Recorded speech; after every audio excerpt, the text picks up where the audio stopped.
ఏపీలో 10వ తరగతి పబ్లిక్ పరీక్షలు ఇవాల్టి నుంచి ప్రారంభం కాబోతున్నాయి. సెకండరీ విద్యా మండలి ఆధ్వర్యంలో నిర్వహించే ఈ పరీక్షలు ఏప్రిల్ 1వ తేదీ వరకు కొనసాగుతాయి.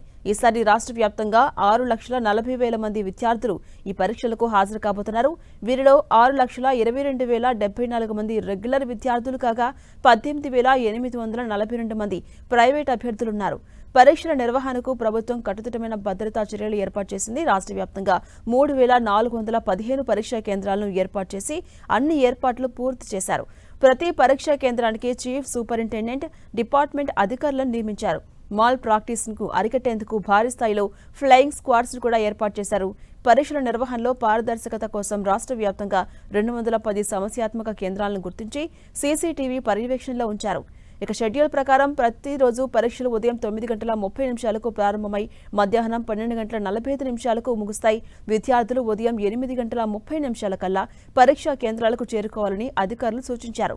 ఉదయం 10 గంటల తర్వాత పరీక్షా కేంద్రాల్లోకి ఎవరిని అనుమతించబోమని స్పష్టం చేశారు.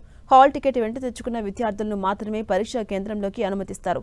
మొబైల్ ఫోన్లు, స్మార్ట్ వాచ్లు, టాబ్లెట్లు, బ్లూటూత్ పరికరాలు, హెడ్ ఫోన్లు, క్యాలిక్యులేటర్స్, లాక్ టేబుల్స్ ఎలాంటివి ఎలక్ట్రానిక్ పరికరాలు లేదా ఇతర రాతపూర్వక సామగ్రిని కూడా పరీక్షా హాల్లోకి అనుమతించరు. పరీక్షల కోసం ప్రతి విద్యార్థికి 24 పేజీల ప్రధాన ఆన్సర్ బుక్లెట్ అందించబోతున్నారు.